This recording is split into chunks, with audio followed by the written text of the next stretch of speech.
What is going on, YouTube? Pass the prop back. It is week 4 already. We're already coming back to you guys talking about Thursday Night Football, talking some DFS fantasy picks here for week 4. Joined as always by my guy, Stu. What's good, my man? Yeah, nothing much, obviously. We got another good Thursday Night Football game to look forward to tomorrow. Another great weekend slate of football. Couldn't be more happy to be here. Hey, it's just the start. Obviously, we're finally starting to see some more numbers trickle in, not just for today, but for the weekend. I've kind of noticed Wednesday's like the day, it feels like now, because in past years, it was Thursday, it was Friday, the lines would come out kind of late, but we are getting full-on weekend action for almost every game rolling in on Wednesday mornings now. So can't really complain about that. A lot of good stuff to talk about, a lot of good betting angles, a lot of good fantasy questions. So super pumped to be here. Obviously, welcome back anyone that's joined us before. If you're new here, feel free to leave a comment, leave a like, ask us a question. We're here to win some money, but we're also here to help out when we can. For sure. Obviously, heading into week 4, almost a quarter of the way the season is done. It's wild already. Yeah, you wait so long for the season to come around, and then it just flies on by. But yeah, we get to kind of talk about Monday. Let's talk about Monday a little bit. Obviously, the Rams get dismantled by the Bengals defense. That was tough to watch, man. That was really tough to watch. That was bad, really bad.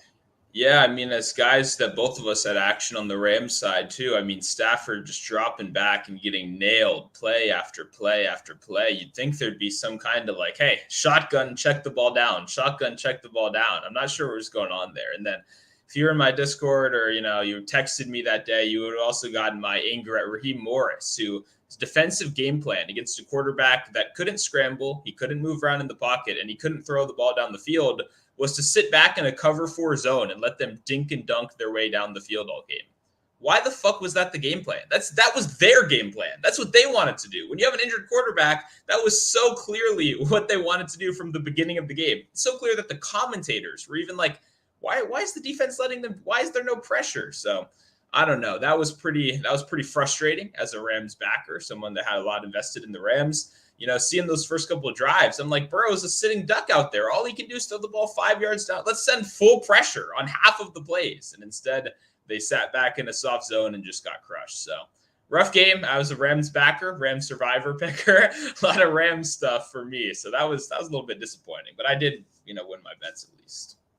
Yeah, no, it was good. Obviously, it was nice to see Burrow back out there as just a football fan, right? As a football fan, you want the best quarterbacks out there, and obviously not a great fantasy performance, but still was obviously able to get through there, barring no setbacks. I really like him this week if he can stay healthy through this week. I guess I should check up. We haven't talked best ball. How's your teams doing? You hanging around? You getting killed? I have, I had 30% Chubb, but I also have 35, 40% Musgrave, Laporta, Jaden Reed, those guys that were late picks, carrying me a little bit. How are you doing overall in best ball? Obviously, we talked about it a little bit in our fantasy portion before the year started. Yeah, I'm doing pretty solid overall. The problem is I'm just a couple lineups are just dead, right? I have a decent amount of Fields, right, which is kind of unfortunate given the start, and I'm not confident it turns around, right? We've had chances for Fields to have great games, and they just haven't come through. So at the quarterback position, I'm struggling. My late round hits were very, very good. I have a lot of Kyron Williams, who's obviously been an exceptional producer. I actually have 14% at Chain, who obviously had that killer game, and maybe we get something like that in the future. A lot of these late round guys are killing it for me, but when your most exposed guys at the top are Jonathan Taylor, who I have 23% of, and Cooper Kupp, who I'm 10% Kupp, it just kind of kills you when those are your top guys and those are your top performers. Also, I have a shit ton of Chris Godwin, a shit ton of Mike Williams, and then no Mike Evans and no Keenan Allen. So I was kind of right on the guys, just the wrong part of the offense right there. So I'm still live. I'm still in play in a lot of these tournaments. Obviously, a lot of my lineups, I'm still winning more than I entered, right? Which is always good. It's not very, informative this early in the season, but can't really complain. Like the late round guys, just next year, just message to myself right now. You're not smarter than everyone. Don't draft the injured players. Don't draft the sitting out players, because Breece Hall and Jonathan Taylor are going to be the death of me this year. Yeah, dude, mine right now is Javonte. I have a lot of Javonte Williams exposure. Need him to obviously turn it around, which I think he will. Just obviously getting back in first few games after the knee injury. So I think he's going to turn around a little bit, get that speed boost back underneath him a little bit. So I got a lot of him. I have a lot of Kirk Cousins, which is good. It's just I got a lot of Osborne as well, like super late, and he's got to hope he scores a touchdown. That's pretty much what at this point. But enough of that. We'll get into it. We'll get into it today. Obviously, you guys know what we do now on Wednesdays. We're going to talk our favorite bets from Thursday night, which is my Packers. I don't bet my Packers very often. I try to avoid it just because I want to avoid being a homer on the show. But I'm usually pretty realistic with how these go. So obviously that line is getting closer and closer. But let's recap our show from last time. Obviously yours came through at the end. Very nice winner towards the end there. Yeah, no, this one was sweaty, obviously. The main concern was, like, can the Bucs keep this close enough, But it went exactly like we said, man. That play is such a cheat code, right? I mean, we got, 4 rush attempts alone on just that QB sneak play? Like, it feels like that wasn't accounted into the number. And if it was a more competitive game, he probably would have had, 14 in the game log. But because it was a bit of a blowout, we still got there. Very happy to cash this one. It was close. Yeah, and I mean, Stafford just really never even had a chance. I thought they would make an adjustment at halftime because he was at 9, 10 at halftime. And I'm like, okay, this is perfect, right? We're writing the perfect game script. But they kept trying to throw downfield, and I just didn't understand. I didn't understand that. Why are we not doing our bubble screens? I don't think Tutu had any bubble screens. They were all just 10-yard outs. I'm like, bro, give this guy a little space here, right? Do something different. And it didn't translate to anybody, right? Anybody doing well. I think the only guy who went over his yards was Tutu. And you got the under on Nakua receptions, which I know was very popular. Under on pretty much every single person. I mean, Kyron Williams, unders were good on yards. Everything went under on that side, except for that last play. Stafford went over his yards on that 40-yard play, just blown coverage there. So, thought they could maybe pull some magic for me and get into overtime on that onside kick, but that might have been the worst onside kick I've ever seen. I think if you give me 5 tries, where I have not kicked a ball, since probably high school, I bet you I could do better than that. That shit was stupid. We kicked it right, slow enough that a lineman could just fall on it. I'm like, dude, if you're going to kick it at that guy, you might as well kick it as hard as you can at his chest and hope it doesn't, it bounces off him, that he's just not enough to get it, right? So, the funniest thing about that was they panned to the sideline right after it, and everyone on the sideline on the Rams side is just like, the fuck was that? You know what I mean? They were just like, what was that? That clearly, I don't know, it wasn't what they practiced, but yeah, it was hilarious. Bad. Yeah, it was, so we went completely even there, still 14-8, still 6 units, right? That's what I said, guys, is when we went off right away, I wish I could tell you that was how it's going to go the rest of the year. I'm not going to miss a pick the whole year. That's not going to happen. Obviously, I'm more realistic than that, right? We know how it goes. But I think we're obviously on the right track, continuing to be profitable there. So, Stu, I'll let you take it away here. We're talking about Thursday Night Football.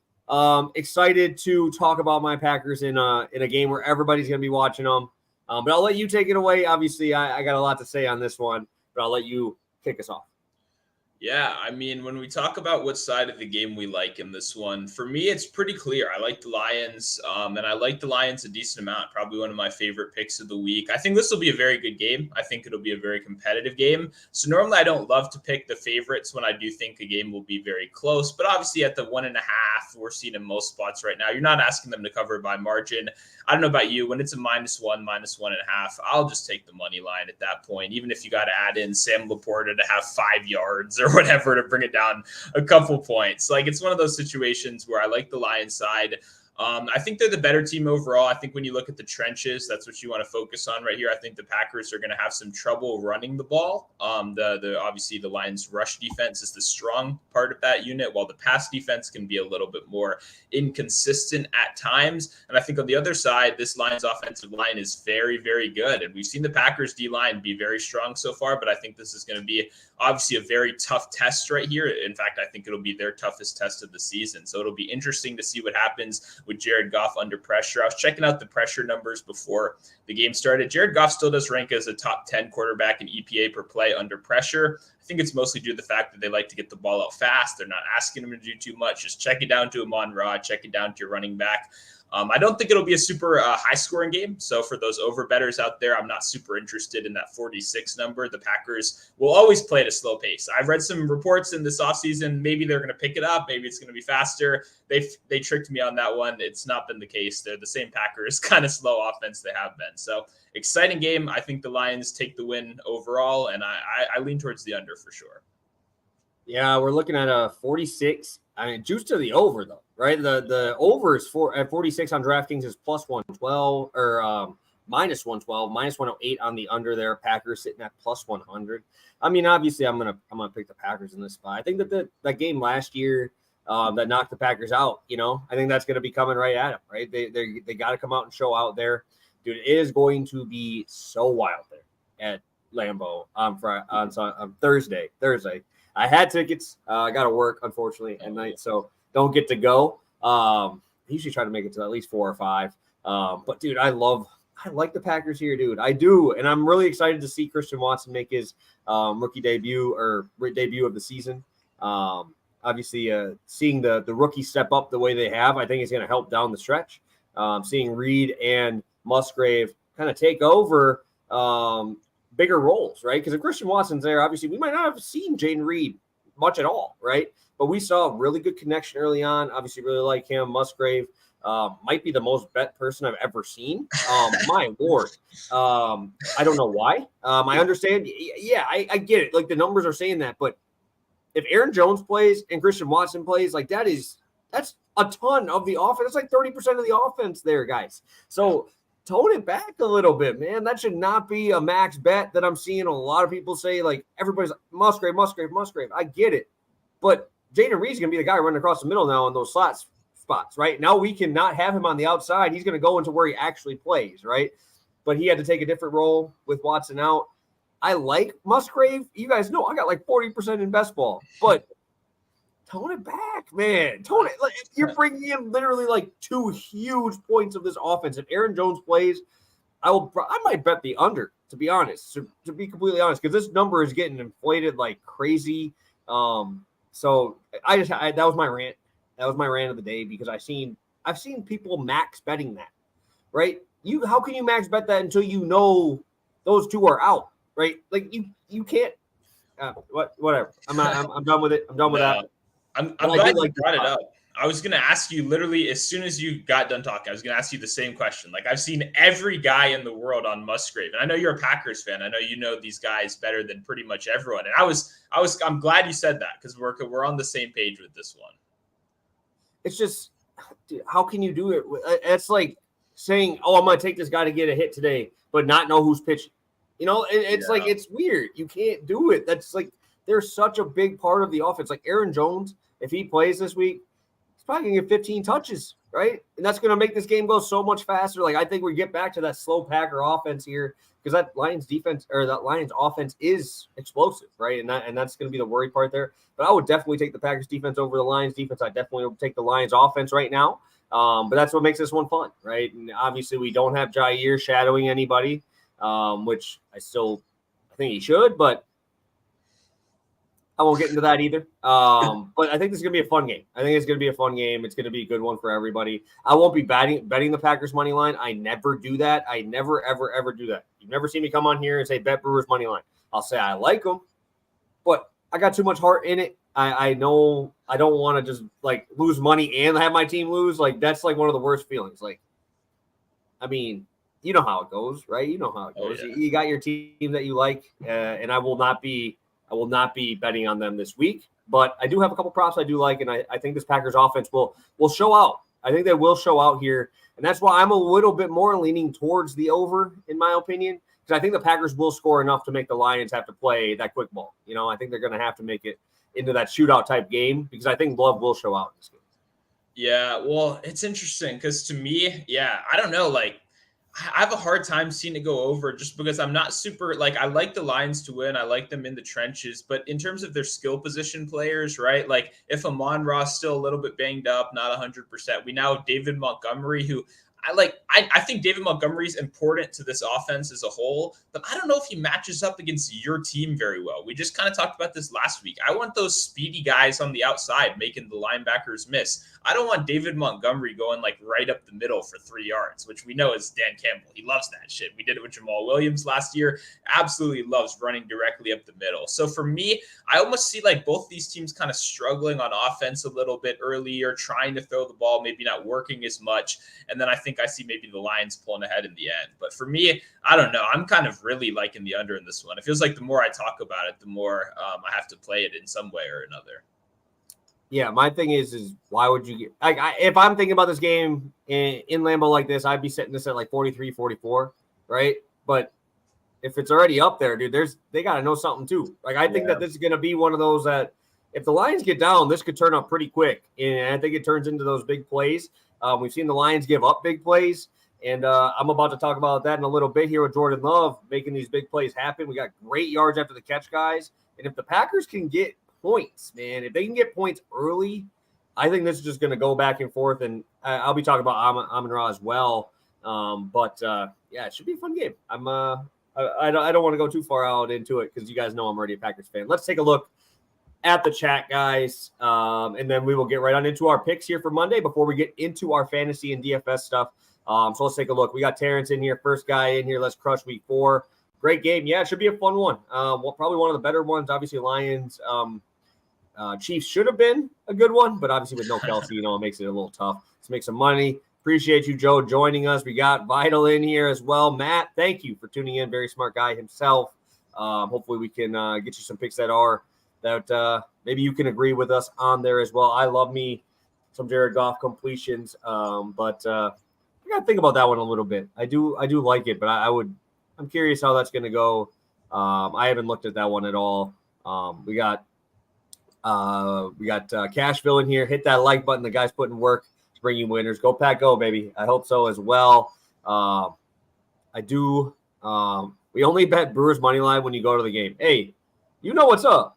Hey, I'm gonna be going to playoff games too. I've been looking at tickets already. We got that divisional one up there. Shout out crew, baby. Shout out to the crew winning the NL Central. Even though they played like absolute dog shit last night. But shout out the Cubs for being an absolute dog.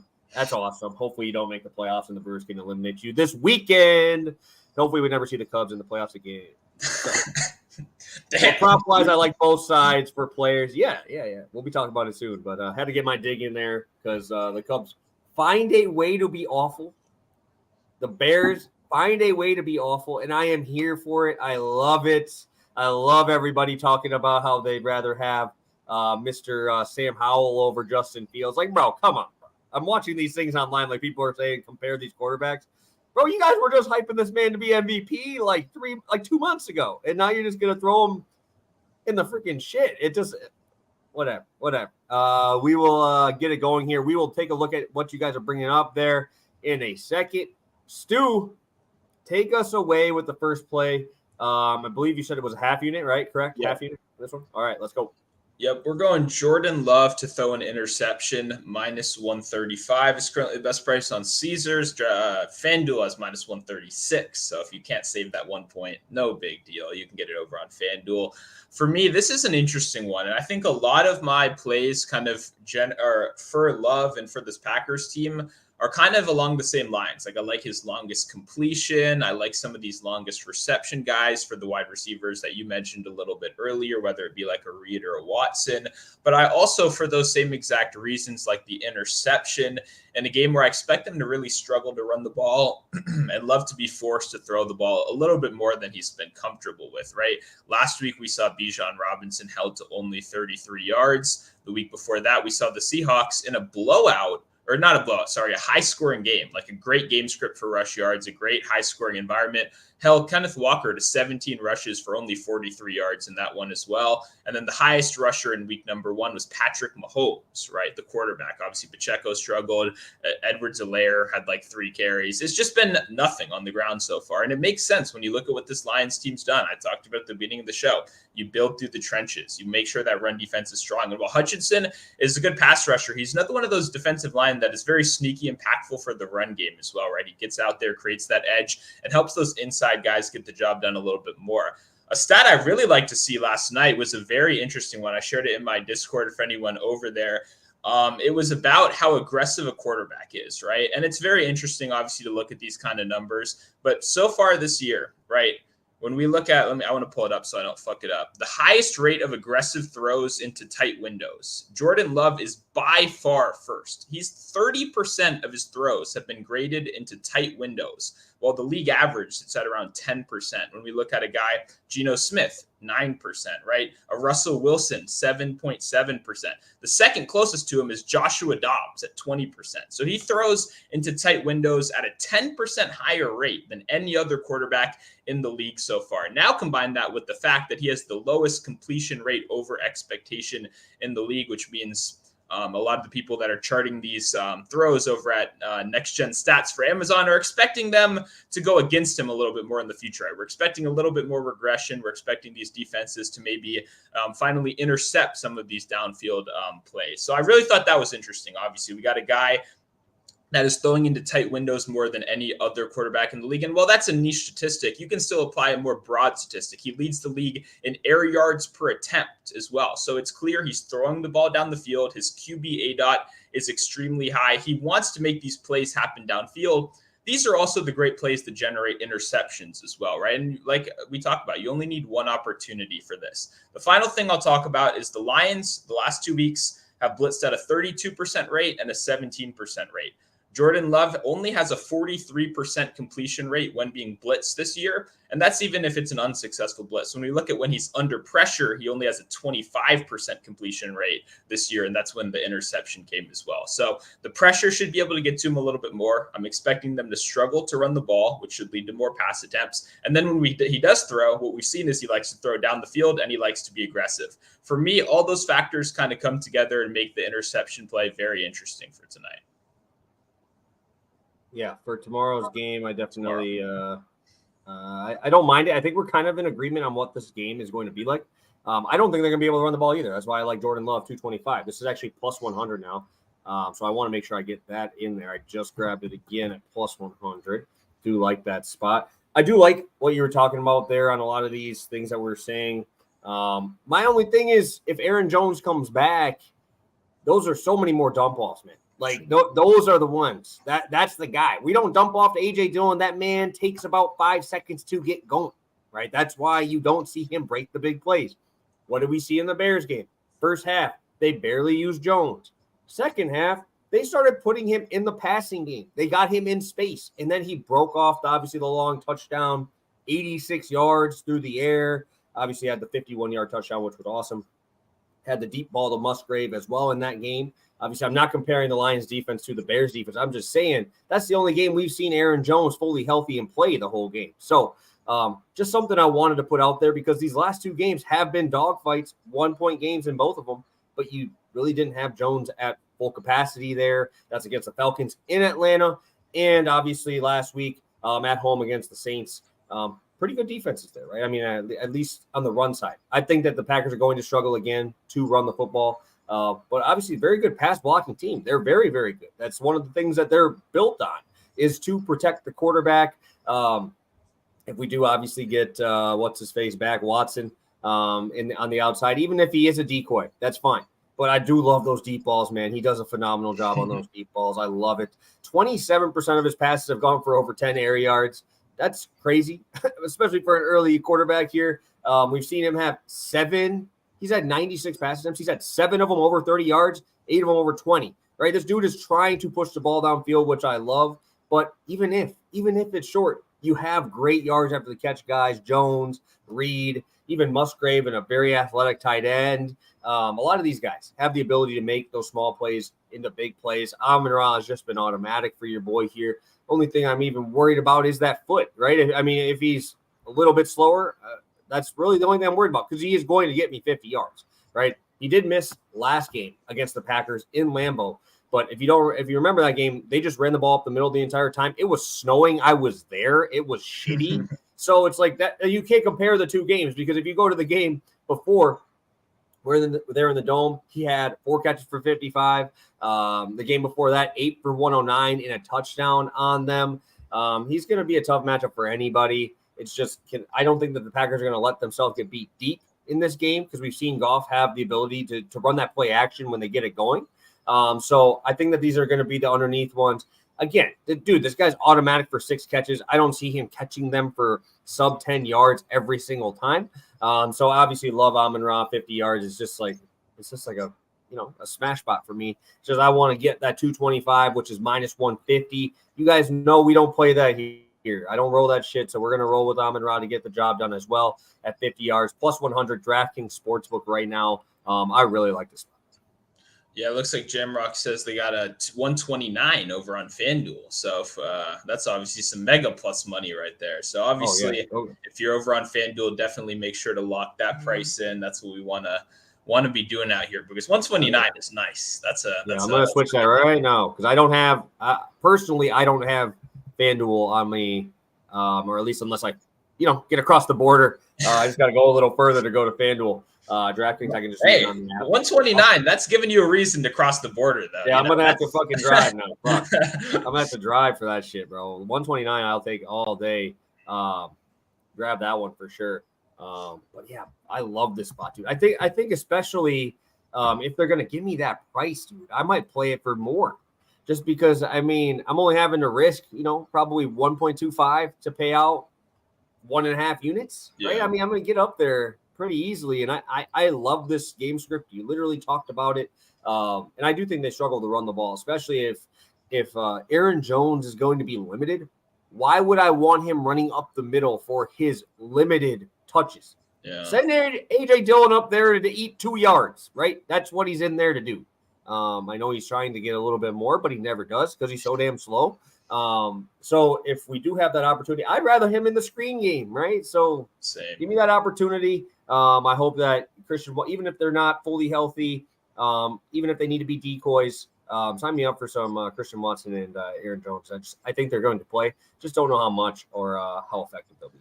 Yeah, and to be honest, too, since I can't take Aaron Jones, just because of the injury news, I love him in the receiving game, right? I think Aaron Jones' receiving yards would 100% be a play if there was no questionable, news about injuries or anything like that and how much he's going to play. So at that point, the only exposure you can really get is through the quarterback, right? In that kind of prop. So definitely like Love right here. I think, like I said, I think the interception really only helps for passing yards. I said this with Jameis on Monday. Throw those picks. We need you right back out there to keep piling up those passing yards. So same thing with Stafford as well. And it worked exactly.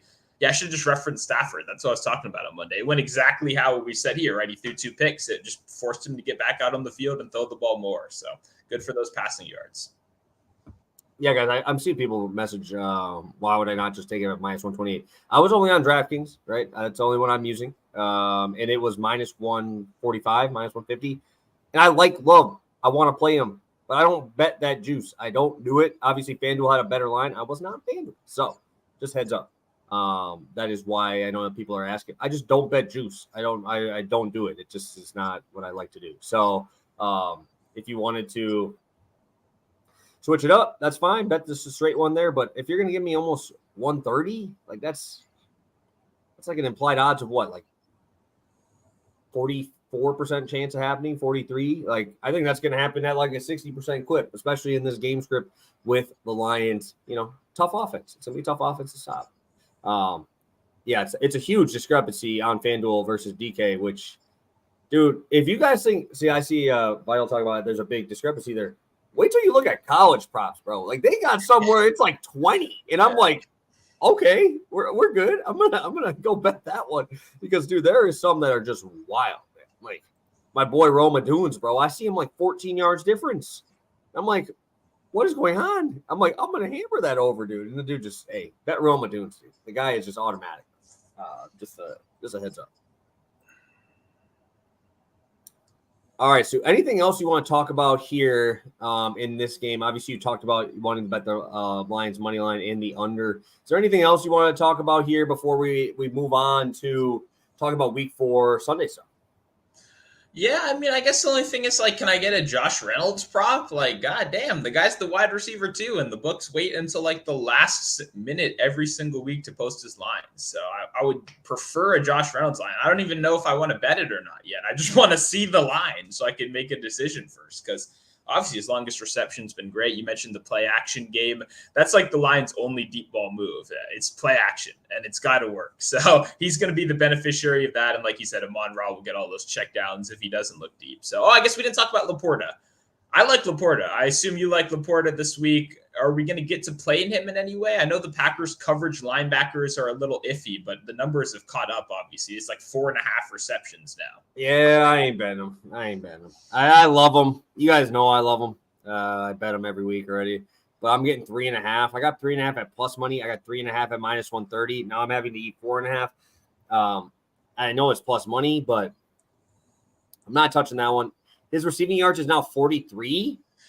Yeah. God damn, dude. I was betting that shit at 29. Dude. Yeah. And this is a tougher defense. So it's like, fuck. I get it. His stuff is his usage is there. It's just we have the edge early on those. This one, I think we're getting close to where it should be. And it's tough for me to think that there's an edge much anymore. Yeah, I agree. I completely agree. The only thing I thought about was more as just like a parlay piece. I was considering for the show Lions plus 3.5, and then Laporta 25 yards is like the juice reducer that brought it to like minus 110. But I just don't like the Lions that much to really pull the trigger on that kind of play. So yeah, okay, that's about fair. I think we're both on the same page on both tight ends, honestly. Like, we both like the tight ends, but whether the numbers have gotten steamed, the popularity, it's just gotten a little bit out of hand for us today. Yeah, everybody's starting to see. I mean, everybody's starting to find these guys that we've been betting on the whole year, and now they're finding them now, obviously, in a primetime game. Cashville talking about Gibbs or Montgomery. I think you got to go Gibbs. I mean, Montgomery always killed the Packers on those stupid dump-offs when he played for Chicago, and I don't see him getting too many of those here. Those dump-offs go to Gibbs. So if I had to pick one, I'm going Gibbs. It's off a short week. Maybe Montgomery wasn't that bad, but they wanted him available for this week. But I don't know. I know that his limited practices are in and all that, but I would definitely choose Gibbs if I had to pick one. Yeah, I mean, Gibbs makes more sense, but man, I just got fucked by that receptions prop. Like, I look back at all my props every week, right? And I kind of like to grade them, see how I just felt so dumb for betting over 3.5 receptions. Like, especially because I've been kind of hating on Gibbs a little bit more than most people throughout the season. It feels like when we're betting on Gibbs, we're just betting so much on what we want him to be and not actually what he is right now. And that's a mistake that the fantasy community makes, the gambling community makes. And I'm just tired of it. Like, I can't believe I fell for that last week because it made perfect sense. And I think it makes perfect sense again this week, right? If we expect both sides to kind of struggle to run a little bit more, I would think receiving would be perfect for Gibbs once again. But I'm not going to pull the trigger until they show it. And as for Montgomery, like you said, I mean, what's Montgomery? Like, I like Monty in a full healthy workload, but is he going to give us like 12 carries in this one? Like, I don't know. It's really hard to project. I'm just kind of staying away from both until we get a little bit more information. Sounds good. I think that's all we need. That's all we got here for the show here for Monday Night Football or Thursday Night Football. Cashville talking about how he likes to love rushing yards. Dude, it's tough, man. He does not have designed runs ever. So it's like you're going to have to hope that he's getting chased like crazy. Yeah. But we've seen him get chased like crazy in chuck bombs. So it's like I don't know if I want to bet rushing yards. Maybe a longest rush. Maybe I don't know. I wouldn't take rush attempts. But the longest rush might be it. Yeah, no, yeah. Before we get out of here, that's the last thing I'll say is when I thought, what's my show pick going to be on Wednesday? My thought was Jordan Love longest rush because I think he's going to have to scramble. But like you said, he has one designed run on the season, one, and that's counting QB sneaks. I'm pretty sure that even counts kneel downs. Like they don't at all want to get him involved in the run game. And that's really not the kind of quarterback he is. So like you said, we're fully depending on a scramble. They've been beaten by a couple different scrambles. Geno had it. Patrick Mahomes had it. Ritter's the only one that didn't have it last week. So for me, like the longest rush, if it was 8.5, that would have been today's play. If it was 9.5, that would have been today's play. But it opened at freaking 10.5. And it's like, that's just too much for a quarterback that's not going to get any design run. So you're betting on a scramble. You could do that. I don't hate it. I was very close to doing it, but the number just isn't good enough for me to take it. Yeah, no, it's not a shit take at all, Cashville. At all. That is not a shit take. I just think that you're going to need to hit it in 1 or 2 tries. So why not just bet? He gets a 15-yard carry and then takes a knee at the end of the game, right? You're at 13 yards for 3 carries, but you hit the longest one, but you don't hit any of the other options, right? So, it's all based on, getting chased and stuff, but we've seen him be aggressive in those situations. Whereas I think he's chucking that ball if he's getting chased. I don't think he's not a throwaway guy. I'm trying to make something happen. And I definitely think that it would be a longest rush. I think that's the best look you could have on there. But definitely, I like what you're thinking, man. I like what you're thinking for sure. And especially if you have the opportunity for kneels and all that stuff as well. That's what always scares me on QB rushing yards. That's why usually you see me on attempts or longest rush for QBs. Those are usually the 2 that I like. All righty, Stu. It's going to DFS week 4 here. We will get right into it. Fantasy conundrum of the week. It's tough for your boy right now. It is tough. I lost Mike Williams in a 14-team league. Yeah. 14-team league. You don't have much on the waivers. Luckily, I grabbed Joshua Palmer immediately, so I do have him. But my fantasy conundrum of the week, I'll kick it off here because it's comical, boys. It is comical, boys and girls. I'm rolling Russell. This is tough. This is a tough spot. I love Burrow this week too, which is tough, but Russ is kind of cooking fantasy-wise, bro. He's kind of cooking.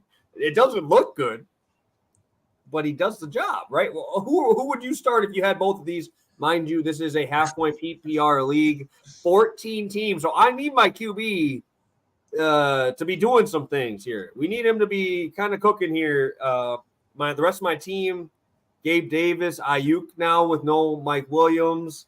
I still got Saquon, TJ Hockenson. I got 4. Derrick Henry's a bum. He sucks. I'm going to cut him, but he's on the no-cut list, unfortunately. So who am I starting, Stu? I have Russ starting. Am I crazy? No, you're not crazy. God, this is so funny. This is such a funny question to have to ask. Like, who would have thought this would be a real question we'd be asking ourselves in week number 4, especially with Burrow on paper having a great matchup as well. Like, obviously, Russell Wilson has the best matchup in football against the Bears defense. That's pretty clear. I think that's almost not even arguable at this point, right? But on the other side, I mean, not only is Russell Wilson facing the worst defense in the league, right now, they might now be in contention for one of the worst defenses in the league on the other side, which means we could just get the ultimate, like, offensive shit show game, which to me, you got to take him over Burrow. I know it sucks. I know it feels weird, especially Burrow against the Titans. It makes a lot of sense. But, man, Russell Wilson has, like, the ultimate ceiling this week, like a higher ceiling than most guys will have any week of the year outside of maybe Josh Allen. So, I think you gotta go Russell Wilson right here. I know it's gross, man. And that's the thing is that I think it's just the name value. Like if you put up fantasy points versus fantasy points, you're betting on Russ. You're taking Russ. Russ right now, 15, 27, 15. Those are nice numbers. Joe Burrow, I don't even think he's hit 15 points yet. He had 16 against Baltimore. 16. But he didn't have the upside like that, right? You got guys who can game break, right? You got Jamar Chase on the other side. I get that, but oh man, I got to bet on Russ. I'm starting Judy over Nico Collins this week. I did still make sure I did take my lap of saying Nico Collins got too popular, and then he sucked. So I had to take my lap. I had to take my bow on that. But I might go back to Nico, but I can't this week. Jerry Jeudy, dude. I love Jerry Jeudy. He's going to be we can be talking about him in a second when we talk about DFS. Yeah, no, that's a good spot right there. And yeah, this is a funny one. If Burrow's healthy, maybe you play Burrow. I think that's fair. If Burrow's 100% healthy, but from what I've seen so far, I would go Russell Wilson right here. Good luck. This will be a fun one. All right, Stu, up to you now. We're bringing in the new, very shiny toy. That is Mr. A-Chain there. Talk about him and Gus Edwards. Obviously, Edwards is facing off, I believe, against Cleveland. Very tough spot. A-Chain in the matchup of all matchups, Buffalo, Miami, fun one. What are you thinking here? Who do you have starting right now? I've got Gus Edwards starting right now, but I don't. Well, actually, I think technically, if you looked at my team, I think I still have Antonio Gibson starting. But I don't even want to talk about this guy anymore or ever again. I want him to be cut from the real life team as well.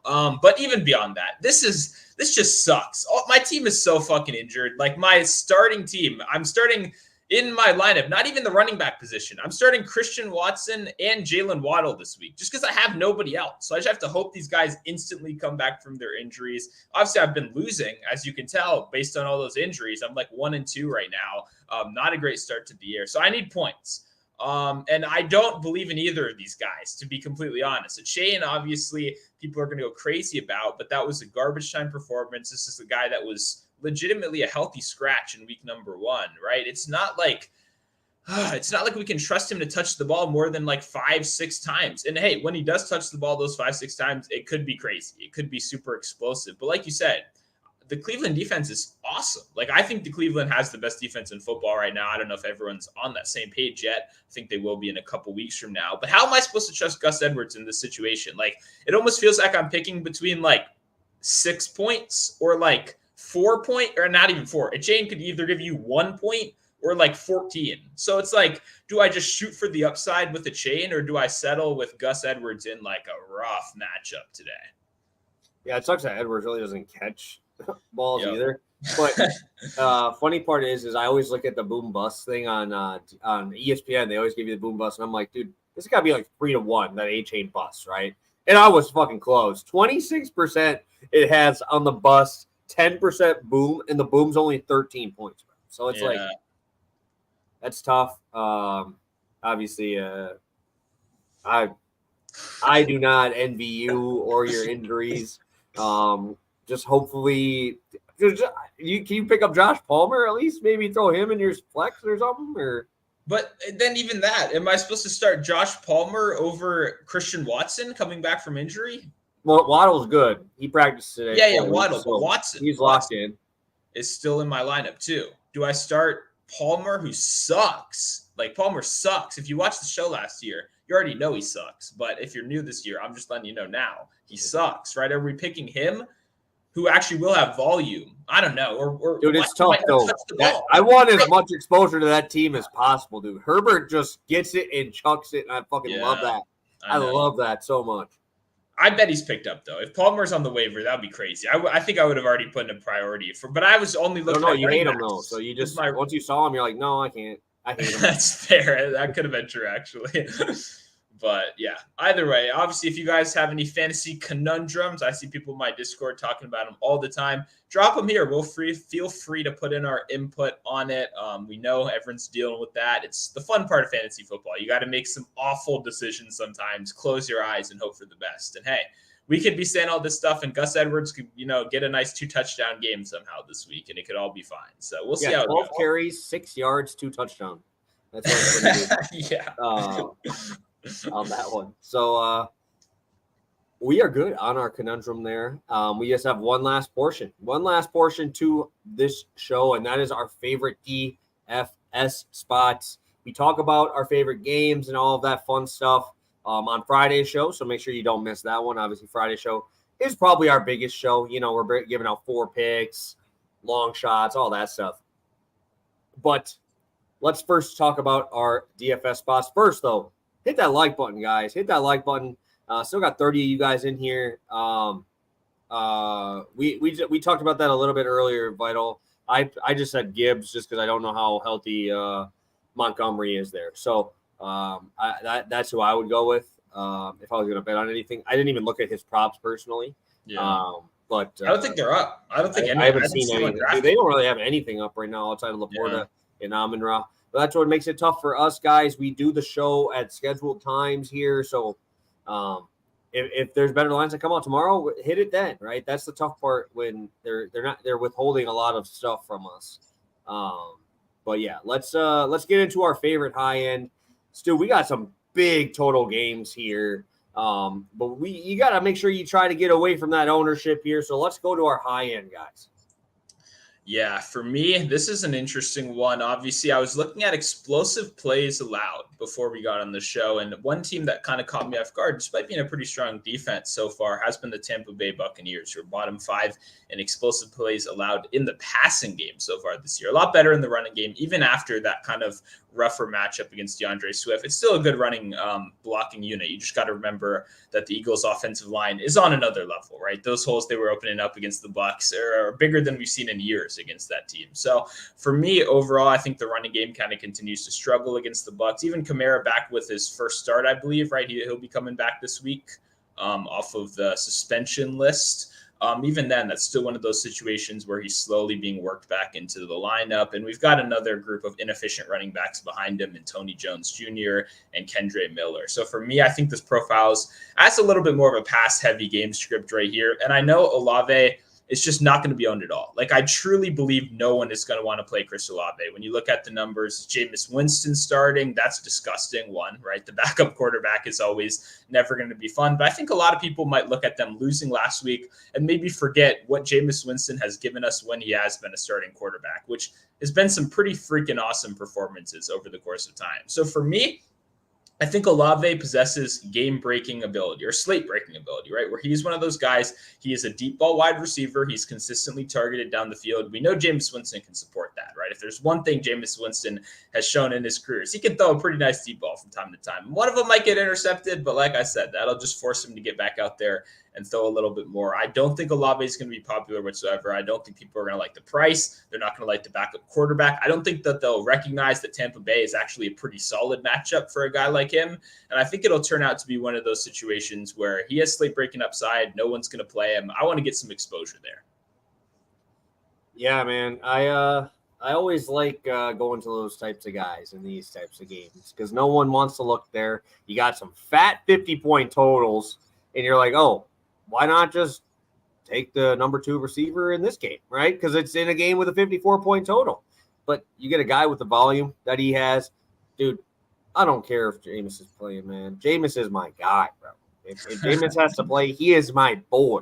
I love fantasy Jameis. I don't give a shit if I lose 2 points for a pick. I don't care. Because guess what? He's getting the ball right back because his picks are so bad, they're pick sixes. Oh, yeah. And then they get the ball back and they got to go again. So I always love betting on Jameis Winston yards. I'm going to probably do it again there. I like Jerry Jeudy this week. When you look at air yards per reception right now, he's at 20. Like, dude, that's ridiculous. That's absolutely ridiculous. Russ is throwing that ball down the field. And what do we know about this Bears team, bro? They cannot defend down the field, bro, at all. We just saw the Chiefs cook them. You just saw Justin Watson over 10 yards a catch. Sky Moore over 10 yards a catch. Rashee Rice over 10 yards a catch. You go to the Packers, their top 3 receivers, 10 yards a catch every single time. You go to Tampa Bay, they got nuked by Mike Evans, who I'm assuming we're going to see that ball down the field to Jerry Jeudy the same way we just saw it to Mike Evans. Baker Mayfield put up 317 on these guys. I bet Baker completions because he doesn't throw it deep. And now I'm going to take Russ, who just loves dropping that back shoulder and chucking that thing up there. I love the game-breaking speed of Jeudy. I think he's finally getting fully healthy. I love the targets that he's been getting lately. Now that he's fully healthy going into Chicago here, maybe the Bears can score some points to keep this close, right? Maybe. I'm hoping. Please, Justin Fields, show out for one game. Help me just have Jerry Jeudy just absolutely take over. Love the 40-yard catch last week. Probably will be a little bet in Jerry Jeudy longest reception and all of these other things along with it.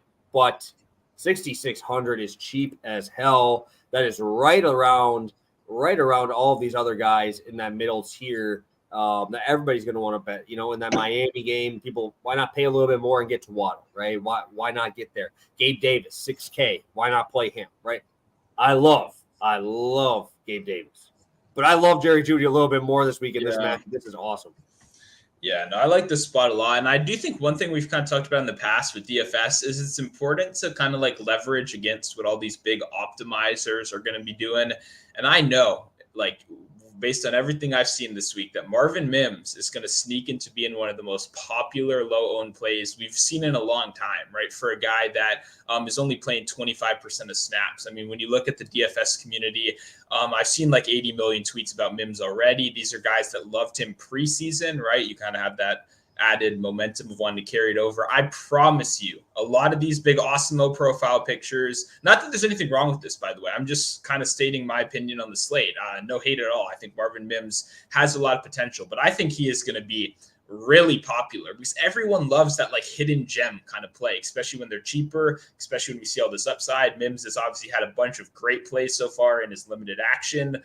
I think Mims will sneaky kind of take away some ownership from a guy like Jeudy, where I don't think that's deserved at all. I think Jeudy is in line for a super nice performance today or this weekend. 12 targets, right? 12 targets in 2 games, fully healthy. Obviously not playing as many routes as he probably will be here soon.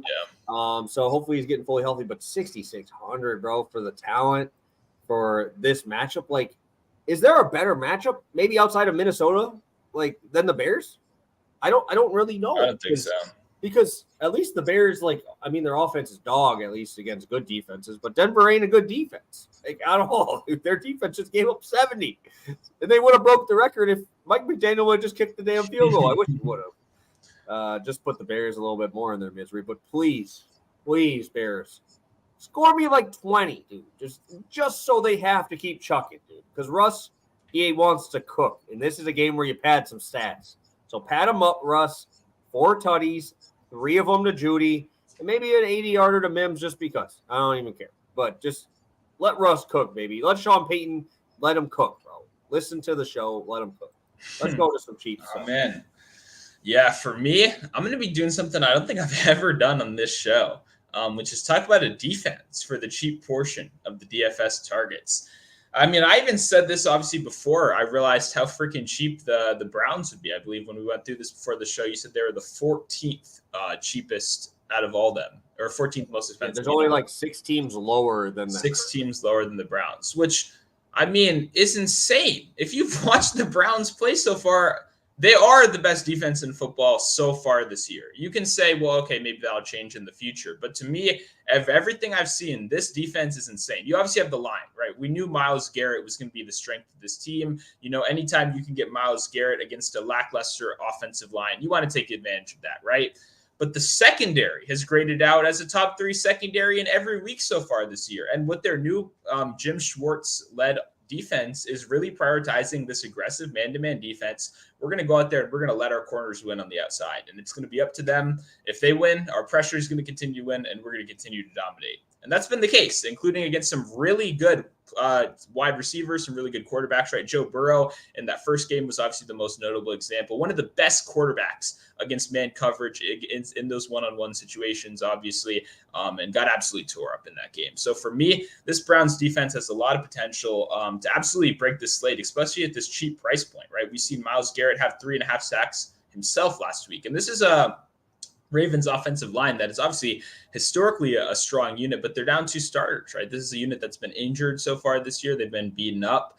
And it's kind of the same story we've heard from the Ravens these last couple of years, unfortunately, where injuries are just hammering them down. As for Lamar Jackson, when we look at EPA per play, I mentioned that a little bit earlier with Jordan Love struggling.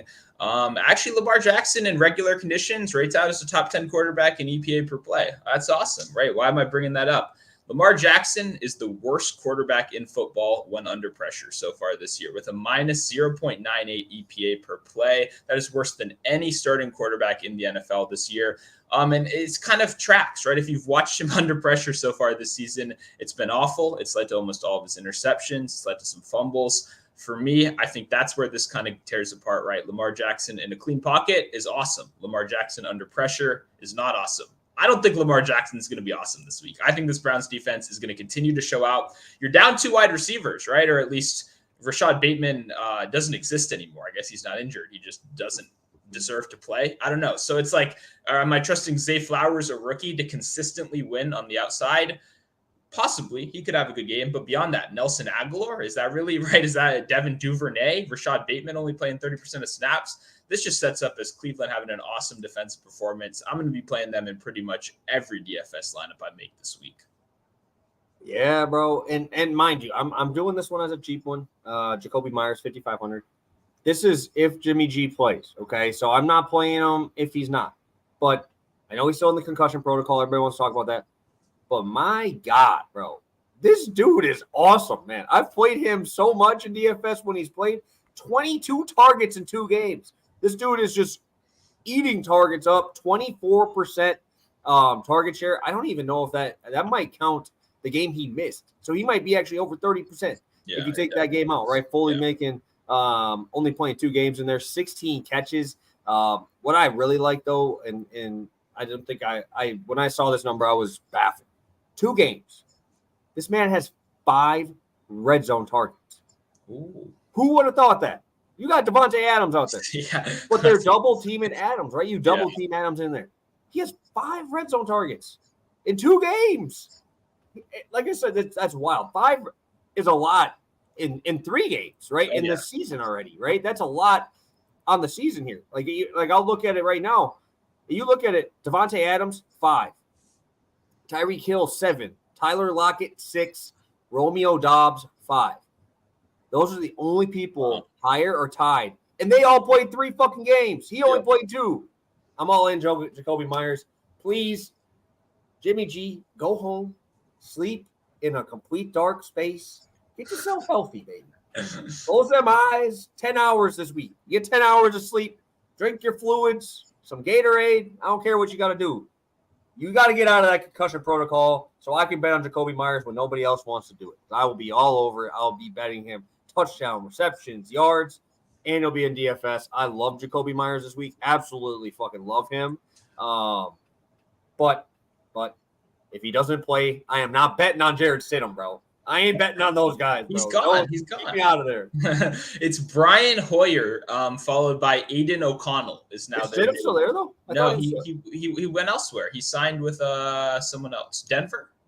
Yeah, he signed with Denver. So damn, I wanted Stidham there, bro. It's 45-year-old Brian Hoyer as the backup with Aiden O'Connell in the wings. Who I have some Raiders friends. They love O'Connell. We'll see if that's true or not. Oh my God! I've got some guys that were at Raiders camp that were like, "This guy's the best quarterback." You're talking Aiden O'Connell, Purdue. He went to Purdue. Yeah. I know that. I was thinking. I know he went to a Big Ten school because I remember watching him. I was just trying to remember that just sounds like a guy who went to Michigan. Like that just sounds like a Michigan thing. So, yeah, no, I've watched him a lot. Obviously, as a Badger guy, I watch a lot of Big Ten football, but yeah, I don't know, man. No, Jason's comment caught me off guard. I went to school with my grandpa. Yeah, I can't believe this guy's still in the league. Insane, absolutely insane. Oh fuck. But until we get too off topic, I do want to say I love your Jacoby Myers call. I'm completely on board. Same thing for me. I'm going to be looking to bet him in receptions again. Once again, the one stat I'll throw in there, that red zone one is killer. I had no clue he had 5 red zone targets in 2 games. That is insane. 2 games. Yeah, with Devontae being there as well. And they don't use a tight end, which we loved. They don't use Austin Hooper or Michael Mayer like ever, which is great. Michael Mayer, I love everybody just fucking loving Michael Mayer, and this dude's got 5 targets. Yeah, on the whole season. Yeah, he's being drafted not even in the last round in best ball. People were taking him in the second to last round at the end of the year. People were going crazy. Yeah, I never take Notre Dame prospects, though. They all suck. But that's besides the point. What I was trying to get at right here is Jacoby Myers has a 30% first read target share through 2 games with Devontae Adams on the other side, who also has a 30% first read target share. This offense is more centralized than any team in the league. It is literally look Devontae, or half the time it's not even look Devontae anymore because they know he's going to be double covered out there. So immediately, let's hit Jacoby Myers over the middle. It literally looks like they saw what Hunter Renfrow was doing 2 years ago, and we're like, what if we just take a better player? Yeah, a better version of him who's actually good at football. Exactly. Yeah, so I mean, I love it this week. I love Myers. I think that's a great call. I didn't even realize the red zone potential was that high, and we know how bad that defense is. You didn't even have to mention, but they've allowed the most explosive plays in the league out of anyone. So love that spot right there. Love that call. I'll be all over Myers as well this week. Yeah, I just need those lines to drop. Lastly, How bad have the fucking Raiders been in the red zone running the ball? My God, I watched Jacobs try to run the ball. It's 1 yard, bro. And that's it. They couldn't even score from the goal line with him. And that's depressing because Jacobs is very good in those short yardage situations. Just can't do anything right now. That team is just falling apart. Hopefully Garoppolo gets better. I don't know why I know so many Raiders stats off the top of my head, but I will say on what is his name? Josh Jacobs is averaging negative 0.1 yards before contact this year, which means he's being met on average behind the line of scrimmage on every rush. That's insane, right? It's kind of the same. Najee, bro. It's fucking Najee. Yeah, exactly. How are you going to ask this guy to produce for you when the defense is there before he can get to the line of scrimmage? It's just tough. So Jacobs eventually should come around. The talent's there, but the O-line is just not blocking for him right now. Last thing, might have a collab on Jacoby Myers. We'll have to make sure we get that out there.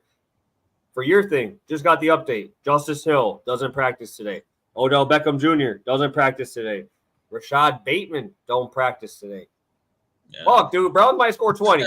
They might score fucking 20 without a touchdown. So it's going to be wild, man. But obviously love these fantasy picks. Let's go through a quick recap here. I know we kept you guys too long. Again, 14-8, 6.01 units on the season. Let's show you guys what we're rolling with this week on Thursday.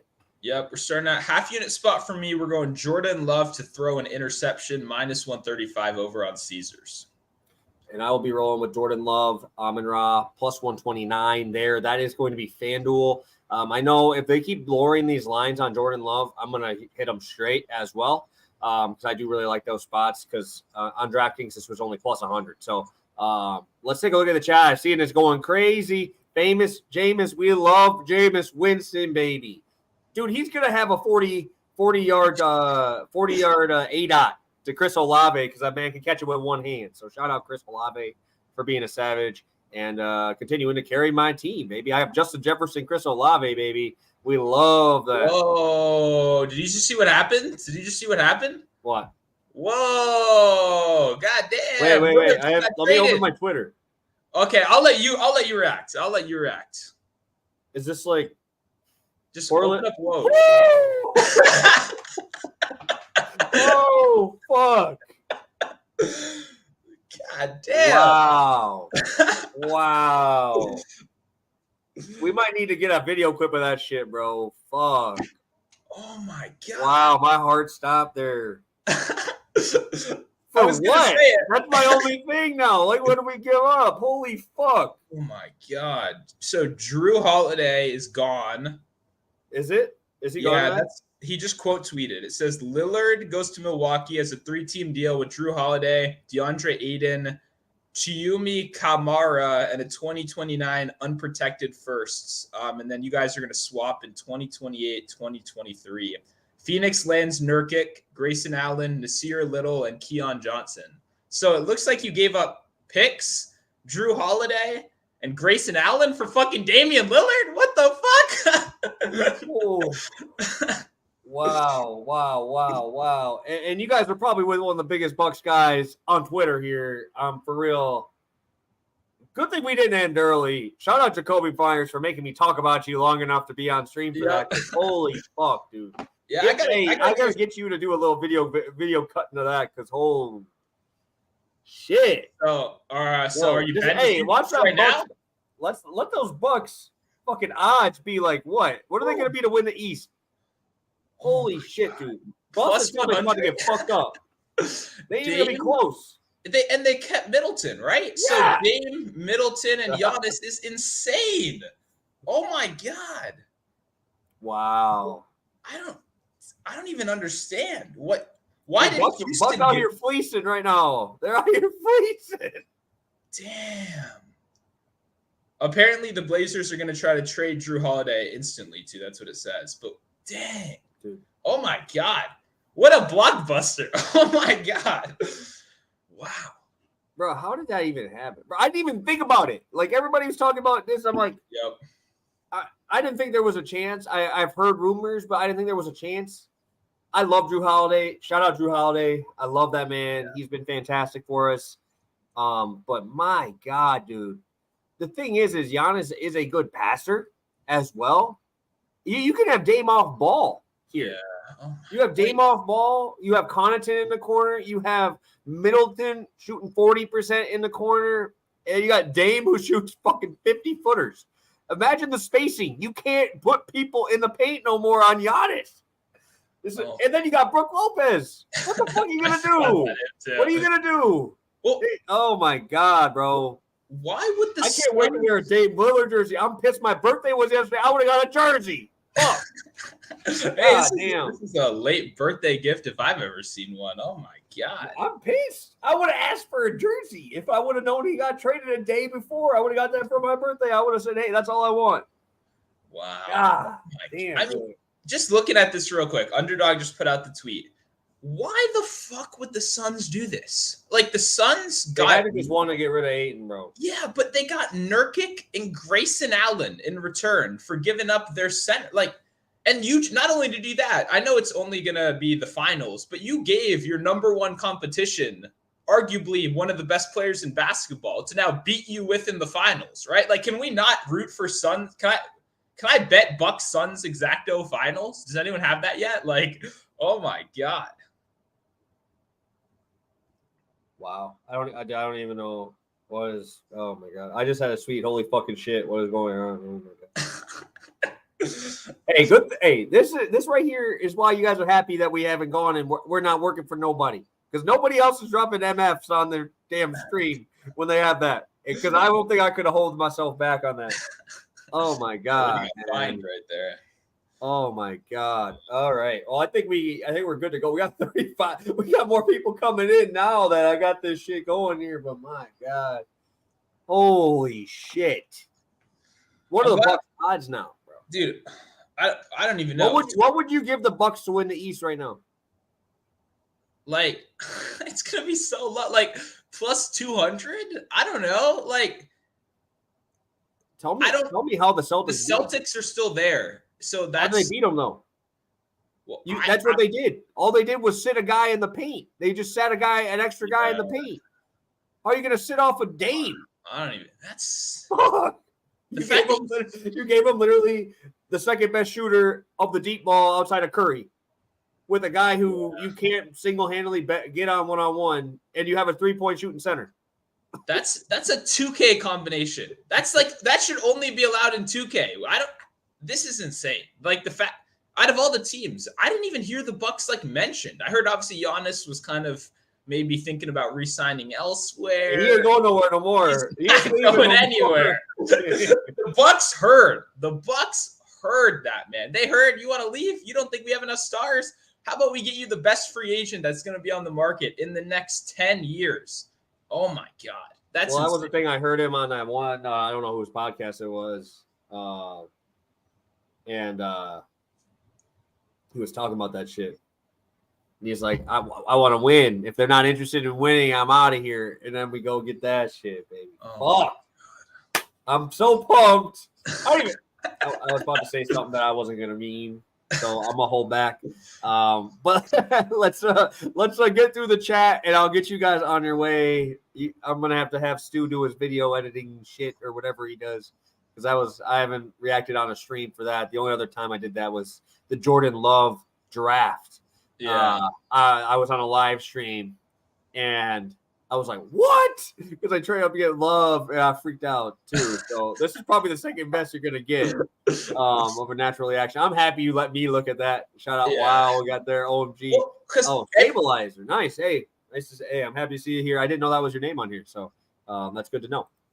Yeah, I was just going to say, Everett in my Discord is spamming Blockbuster. I didn't even know what it was. So I said it out loud. And then just when I was about to tell you, I looked down and I saw it was the Bucks. I was like, what? So then I was like, yeah, you got to see it yourself. Oh, that's awesome. Dang, that's wow. You got to get that. You got to get that poster up ASAP. Just tear down the Packers poster right now. Who even cares? Get the Bucks up ASAP. It's too big. I can't even fit it on screen. Bucks in 6, baby. Let's go. Yeah, what a Bucks in fucking 6, baby. Let's fucking go, dude. Holy fuck. Oh, that's literally all I gotta say, bro. You can't pack the paint. What you gonna do? What you gonna do, bro? That's But insane. That's a 2K team, dude. This shouldn't be allowed. my biggest thing is all these fucking reporters for the Miami Heat lose your job, bro. You can get fucking cut from your job. You're the worst at your job in ever. These guys are so bad. How are you saying that? Oh, he's going to ask for a trade somewhere else. Even if he goes somewhere else, he's going to go to the Heat. Hey, fuck the Heat, bro. See you guys in the fucking 12 seed, bro. About to get your ass beat. And I know gambling Twitter is full. I know my guy Prop Bomb. I know Chef Jeff. All these guys in these spaces that I go in an NBA season love the Heat. They're going to be crushed. I haven't even seen these reactions yet. This is awesome. Yeah, fuck the Heat. This is awesome. Yeah, dude. But there's like, you had to do something big for Giannis, you know, especially when he's talking on that shit. And Drew's the best, bro. I love Drew Holiday. I love him. 220 on the Bucks to win the East. Wow, I was kind of saying 200 as a low number. I still thought it would be a little higher with obviously the Celtics there, but wow. But dude, that matchup, dude, I don't think the Celtics. Dude, the only reason they slowed down Giannis is because they had a guy right behind Grant Williams packing the paint. Wow. Every single guy on that team now should be shooting 35% plus from three outside of Giannis. Every one of them. And Dame's over 40, and Middleton has been over 40 in his career. Wow, damn.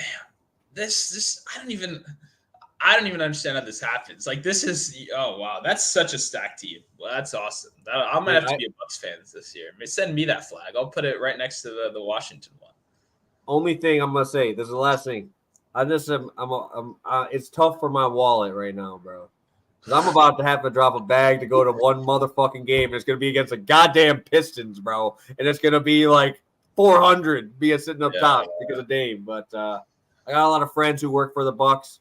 We'll be talking to them on why they didn't tell me this. But I guess they had to do a better job of fucking Adrian Wojciechowski. He didn't even say nothing about it. So just shows out there. Adam Schefter, best in the game, homie. Out here telling you the truth. Mojo ain't doing his job, because I didn't hear shit about it until right now. So what you gonna do, brother? Love that shit. All right, Stu, let's get out of here, bro. Triple double watch, baby. I'm okay with that. We're eating those triple doubles. But Stu, you got anything else for the people? This one, we got the extra 10 minutes in there now. So yeah, I was going to say, if you're looking for the quick recap, just go to the 59-minute mark. That's when the show is supposed to end. We got another extra 15 minutes. Obviously, when you get a chance to just live react to something like this, you got to do it. So I'm glad this dropped right when we were live, obviously. Man, this is fun. It's obviously like we're fully in football season right now. And it's got me now like fully fired up for the NBA as well. I was literally getting NBA emails from my boss last night, and I'm like, come on, dude. Like, what are we doing? We're locked in right now. And obviously now this changes everything. Like, this is awesome. Oh, I don't even have any. Yeah, I don't have any. I don't know. Just follow on Twitter. I'll watch the show, like the video. But damn, that's awesome. What a great end to the show. Yeah, and I mean, I don't think you're gonna find too many Bucks fans that have actually live in Milwaukee on gambling Twitter. At least like do what we do. I'm probably one of the only ones. I don't think I know many other cappers even from Wisconsin. So I literally live 20 minutes from Pfizer. So this is so crazy for me because it's like, wow, dude, you just don't expect that shit. Like I said, the only thing I'm mad about it wasn't before yesterday, so I couldn't have got a fucking gift. I would have asked. That would have been my only gift I asked for someone. I don't even care, dude. So, but appreciate all you guys staying in here. We still got 30 of you guys in here. I can't believe you guys made it this long. Hit that like button. Thank you guys. Hopefully we were able to inform you, help you out a little bit there. Obviously before this crazy shit happens. So have a good one. We'll see you Friday, and hopefully we'll be coming back talking about some winners. So have a good one, guys.